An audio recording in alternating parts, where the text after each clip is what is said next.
অথিক্স physics সলিউশনে সবাইকে স্বাগতম একই সাথে ফেসবুক এবং ইউটিউবে যারা ভিডিওটি প্রথম দেখছো ইউটিউবে সাবস্ক্রাইব করতে ভুলবে না এবং বেল আইকনটিতে প্রেস করতে অবশ্যই ভুলবে না এবং ফেসবুকে যারা দেখছো তারা অবশ্যই লাইক ফলো কমেন্টস করতে বা শেয়ার করতে ভুলবে না। আজকে আমার বিষয়বস্তু অনার্স পদার্থবিজ্ঞান প্রথম বর্ষ 2024-25 সেশনে যারা ক্লাস করছো, ভালো কথা, খুব ভালো লাগছে, ক্লাস শুরু হয়ে গেছে, কিন্তু কি বললাম, কিন্তু সামনে ইনকোর্স পরীক্ষার একটা ধাক্কা আছে। খাতা দেখি, আমার কলেজে তো তোমরা অনেক স্টুডেন্ট আছো, তো দেখি কেমন করে পরীক্ষা দিচ্ছ। আমি তো দেখি আর কি, হ্যাঁ, পরীক্ষা দাও, কে কত পাও দেখি। তো তো এই ধাক্কাটা কিন্তু সামলাতে হবে। তো ধাক্কা সামলানোর উপায় কি? যদি প্রয়োজন হয় চলে আসো আতিক্স ফিজিক্স সলিউশনের অনলাইন কোর্সে। কি কি থাকছে অনলাইন কোর্সে? ক্লাস শুরু হয়ে গেছে, কিন্তু কি ক্লাস শুরু হয়ে গেছে। বলবিদ্যা কোর্স মেজর যেটা আছে, আমি যত ফিজিক্স স্যার ফিজিক্স পড়ে, মেজর বলবিদ্যা, তাপগতিবিদ্যা, পদার্থের ধর্ম, তরঙ্গ স্পন্দন, সম্পূর্ণ স্মার্ট ক্লাসরুমে তোমরা এই কোর্সটি পাচ্ছ এবং ডিটেল ফিজিক্স পাচ্ছ। ইন কোর্সের আগে আমরা চেষ্টা করি, বা আমি চেষ্টা করি, আমরা না, যেহেতু আমি পেজটা একা চালাই, আমি চেষ্টা করি যে প্রত্যেক কোর্সের কিন্তু কয়েকটা করে চ্যাপ্টার যেন শেষ হয়, কয়েকটা করে চ্যাপ্টার যেন শেষ হয়, যাতে করে তোমার ইন কোর্সটা ভালো করা যায়। 15তে যেন, হ্যাঁ, 13, 14, 15 সব পেতে পারো আর কি। ওকে, ফুল মার্কও পেতে পারো, এটা কোনো বিষয় না। ফিজিক্স ভালো লিখলে বা ঠিক লিখলে, ভালো না সরি, ফিজিক্স ঠিক লিখলে সঠিক মার্ক পাবে। হ্যাঁ, আর বানিয়ে বানিয়ে যে লেখার একটা সংস্কৃতি, লাভ নেই। লেখো, হ্যাঁ, অ্যান্সার করবা, বোর্ড পরীক্ষায় 60, পাবা হচ্ছে 15, এরকম কিন্তু হয়। আমি যে খাতা দেখি, খাতা যখন আসে তখন এরকমই হয়। যে ক্লাস শুরু হয়ে গেছে, আর তোমাদের কিন্তু হোয়াটসঅ্যাপ ডিসকাশন একটা গ্রুপ থাকে, সেই ডিসকাশন গ্রুপে কিন্তু আমরা অনেক কিছুই আলোচনা করি এবং যার যাদের সমস্যা সেটা দিলে কিন্তু সাথে সাথে সলভ করা হয়। যদি বিশ্বাস না হয়, যারা কোর্স করছে 24-এ বা আগে করেছে, তাদের সাথে কন্ট্যাক্ট করতে পারো, দেখতে পারো যে কোর্সটা আসলেই কেমন স্যার করান। ওকে, আজকে আমি একটা ফ্রি ক্লাস নিয়ে এসেছি।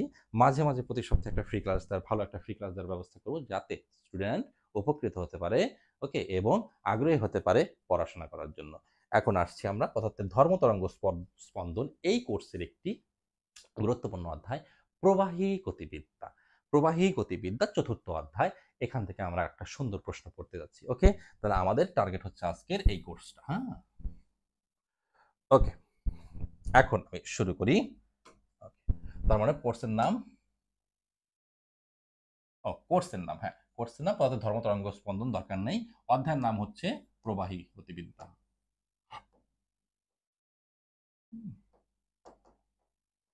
কি আছে এই কোর্সে? প্রবাহী, প্রবাহী মানে কি?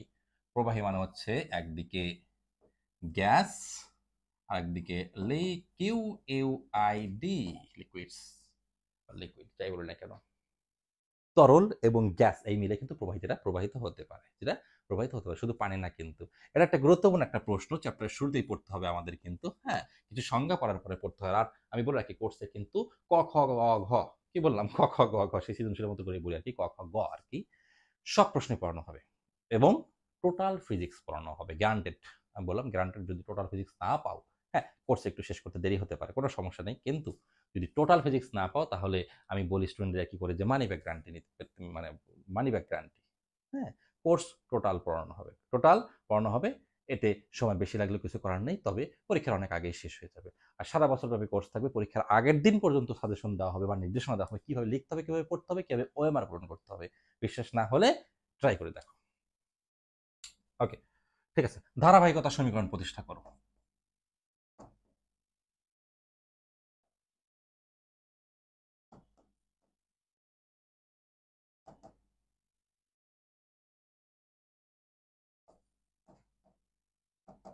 একটা প্রশ্ন আছে, ধারাবাহিকভাবে যদি কোনো কিছু প্রভাবিত হয় বা ধারা রেখো প্রবাহতে, একটা সংজ্ঞা আছে কিন্তু। পানি ঘুরে ঘুরে ঘুরে ঘুরে পাক খেয়ে খেয়ে প্রবাহিত হচ্ছে, পাইপের মধ্যে যাচ্ছে, হ্যাঁ, ঘুরতেছে, স্পিনিং করতেছে, হবে না। একদম নির্দিষ্ট গতিতে একটা অণু আর একটা অণুর পরে কিন্তু নির্দিষ্ট দূরত্ব বজায় রেখে চলতেছে, একটা পানির লেয়ার আর একটা পানির লেয়ারের সাথে সমান বেগে চলতেছে। এইভাবে যদি কোনো তরল প্রবাহিত হয়, বারবারই পানি বলি, এটা একটা মুদ্রা দোষ আমাদের দেশে, হ্যাঁ, তরল বলতে গেলেই পানি বলি, এটাই মাথা আসে, সারাদিন পানি খাই, এটাই তো স্বাভাবিক। হ্যাঁ, তাহলে একটা তরল ধারারেখভাবে প্রবাহিত হচ্ছে, যদি প্রবাহিত হয় কার মধ্য দিয়ে, কার মধ্য দিয়ে, হ্যাঁ, এই সমীকরণ যে প্রতিষ্ঠা কত করবো, তার বাংলাটা কি? সমীকরণ তো একটা সমান চিহ্ন দিয়ে কিছু একটা লিখবো, তাই না? সমীকরণ মাঝখানে সমান চিহ্ন থাকবে, বাংলাটা কি? এই একটা ধরো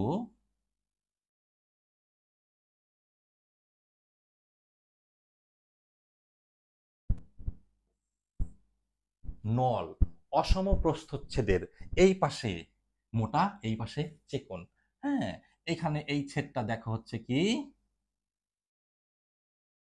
মোটা, এখানে যে কোনো একটা ছেদ ধরলাম চিকন। স্বাভাবিক ব্যাপার, এটা দেখেও বোঝা যাচ্ছে, এটা দেখেও বোঝা যাচ্ছে। এর মধ্যে তরল প্রবাহিত হচ্ছে, কি তরল রে বাবা? সংনম্য, মানে সংকোচ প্রসারণ হতে পারে। দেখো এখানে পানি বেশি জায়গা পাইতেছে, হঠাৎ করে পানি চেপে আসলো, তাহলে কি হবে? ঘনত্বের পরিবর্তন ঘটবে। পানি অণুগুলো কাছাকাছি আসলে কি হবে? ঘনত্বের পরিবর্তন ঘটবে। যাই হোক, সংনম্য তরল যাদের ঘনত্ব পরিবর্তন, তরঙ্গ না, তরল, তাদের ঘনত্ব পরিবর্তন হতে পারে। হ্যাঁ, এরকম যদি একটা তরল প্রবাহিত হয় অসম প্রস্থচ্ছেদের নলের মধ্য দিয়ে, তাহলে কি হবে? প্রতি সেকেন্ডে প্রবাহিত পানির পরিমাণ বা পানির ভর ধ্রুবক। প্রতি সেকেন্ডে প্রবাহিত পানির পরিমাণ বা ভর ধ্রুবক। এটাই হচ্ছে কথা। এটাই হচ্ছে ধারাবাহিকতার সমীকরণ। তাহলে এটা বাংলা লিখলাম, বাংলাটা লিখে কি বললাম যে তরলের ঘনত্ব রো, তরলের বেগ ভি, এবং পাইপের তরলের ক্ষেত্রফল বলবো পাইপের এ হলে, তাহলে এ রো ভি ইকুয়াল টু, বা পানির ভর ইকুয়াল টু, সারা জীবন জানলাম এম মানে কেজি। হ্যাঁ, মানে ভর মানে কেজি, এম থাকলে কেজি বোঝাবো, আর এখন বলি যে এ রো ভি মানে কি কেজি বোঝাবো, কিভাবে? ব্যাখ্যা নাই।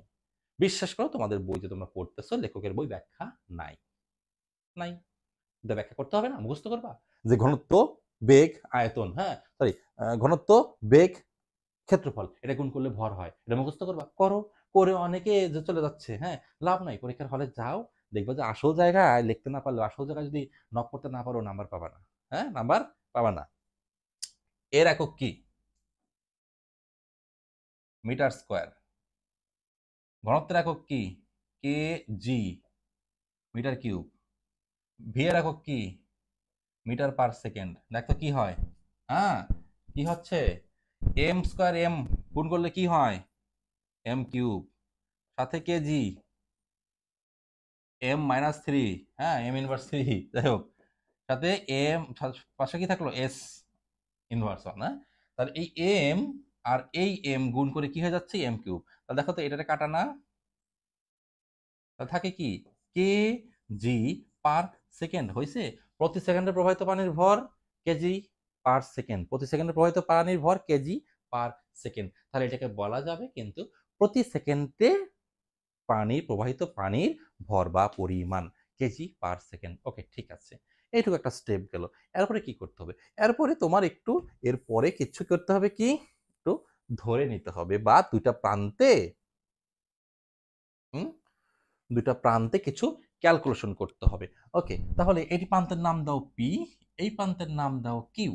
এই প্রান্তে বেগ ভি ওয়ান, এই প্রান্তে বেগ ভি টু। কারণ পানি চেপে যাচ্ছে আর পানি চওড়া হয়ে যাচ্ছে, মানে পাইপ ওই তো পানির যে আয়তন, পাইপের সে একই। তাহলে কোন জায়গায় বেগ বেশি হবে? তো এই দুই জায়গার মধ্যে কিন্তু বেগের কম বেশি আছে, সেটা তুমি জানো। হুম, আর না জানলে আমার এই প্রশ্নের কোনো বিষয়বস্তু না। ওকে, তাহলে দুই জায়গা দুইটা বেগ, এখানে ক্ষেত্রফল এ ওয়ান, এখানে ক্ষেত্রফল এ টু, এখানে ঘনত্ব ওয়ান, রো ওয়ান, এখানে ঘনত্ব রো টু। এই চেপে আসতেছে, চড়া মোটা চড়া হয়ে যাচ্ছে, প্রসারিত হয়ে যাচ্ছে, ঘনত্বের পরিবর্তন করতেছে। তাহলে পি প্রান্তে কি হচ্ছে, বা এই যে এই ছেদের মধ্য দিয়ে, এই ছেদের একটা নাম দিতে পারো এ ছেদ, বি ছেদ। হ্যাঁ, এই ছেদের মধ্য দিয়ে পানি কিভাবে যাচ্ছে? এটা এ ছেদ, এটা বি ছেদ, নিয়ে নিলাম। হ্যাঁ, নলের একদম মুখে না দিয়ে ধরে ভেতরে ধরলাম। তাহলে এই ছেদের মধ্য দিয়ে, হ্যাঁ এ ছেদের মধ্যে দিয়ে প্রবাহিত পানির আয়তন, কি বললাম আমি? প্রবাহিত পানির আয়তন, প্রবাহিত পানির আয়তন কার মধ্য দিয়ে? এ ছেদের মধ্য দিয়ে। পানির আয়তন, আয়তন মানে কি? প্রতি সেকেন্ডে প্রবাহিত পানির আয়তন। এ ওয়ান ভি ওয়ান লিখলাম, তোর ব্যাখ্যা করার দরকার নেই, কিন্তু বুঝতে হবে। এর একক কি রে বাবা? Metre square. ভি ওয়ান এর একক কি? বেগের একক কি? এই পুরোটা একক কি হয়ে যাচ্ছে? M cube per second. আয়তনের একক তো এম কিউব রে বাবা। কত সেকেন্ডে? প্রতি সেকেন্ডে প্রবাহিত পানির আয়তন, ঠিক আছে। হ্যাঁ, এখন যদি এই জায়গায় পানির ঘনত্ব রো অন হয়, কি হয়? রো অন হয়, রো অন হয়, এ প্রান্তে যদি পানির ঘনত্ব রো অন হয়, তাহলে প্রবাহিত পানির কি পরিমাণ বা ভর সমান সমান A one V one rho one এইটার সাথে গুণন যদি তুমি রো ওয়ান দাও, কেজি, হ্যাঁ, পার মিটার কিউব, তাহলে এটা মাইনাস, কিন্তু এটা মাইনাস, তাহলে এই এম কিউব আর এম কিউব কেটে যাবে, থাকবে কি কেজি এস মাইনাস ওয়ান, মানে উপরে ওয়ান, ইনভার্স ওয়ান। তাহলে কিন্তু এটা হয়ে যাবে ভর।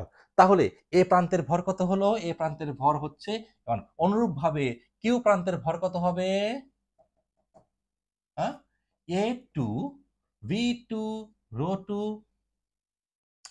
এখানে প্রতি সেকেন্ডে প্রবাহিত পানির ভর এত, এইখানে প্রতি সেকেন্ডে প্রবাহিত পানির ভর এত।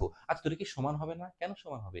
কারণ এই নলের মধ্য দিয়ে পানি, তোমার প্রথমে বাংলার বর্ণনার মধ্যে লিখতে হবে, কিন্তু এখনই তুমি লিখতে পারো যে এখানে প্রতি সেকেন্ডে নলের মধ্যে কোনো জায়গায় পানি আটকে তো থাকে না, কোনো সময় আটকে থাকে না, যেহেতু ধারারেখ প্রবাহ, তাহলে এখানে কোনো পানি আটকে থাকার কোনো সম্ভাবনা নাই। তাহলে এক সেকেন্ডে এর মধ্যে যতটুকু পানি যাবে, এক সেকেন্ডে এর মধ্যে যে ততটুকুই পানি যাবে, কিন্তু এটা ধারারেখ প্রবাহের কিন্তু বৈশিষ্ট্য।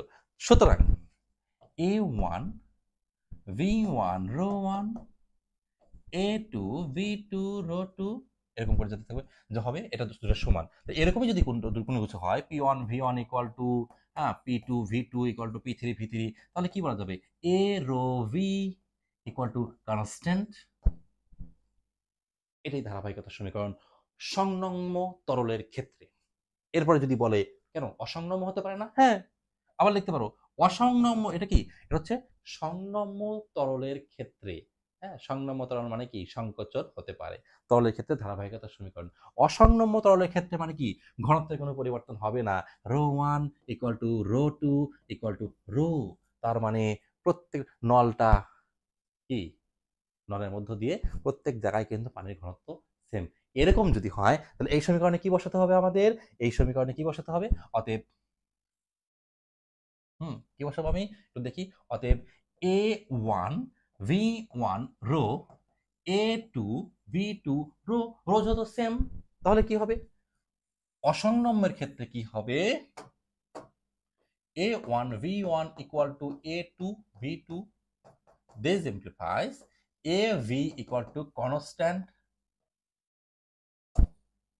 এটা হচ্ছে সংনম্য, সরি, অসংনম্য তরলের জন্য ধারাবাহিকতার সমীকরণ প্রতিষ্ঠিত হয়ে গেল।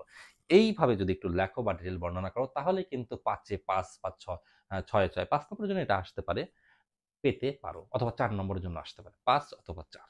তো ঠিক আছে, ক্লাসটি ভালো লাগবে আশা করি, এবং ভর্তি হতে ইচ্ছুক হলে অবশ্যই হোয়াটসঅ্যাপ নাম্বারে যোগাযোগ করবে। ওকে, সকলকে সকলকে অসংখ্য ধন্যবাদ ক্লাসটি ধৈর্য ধরে দেখার জন্য।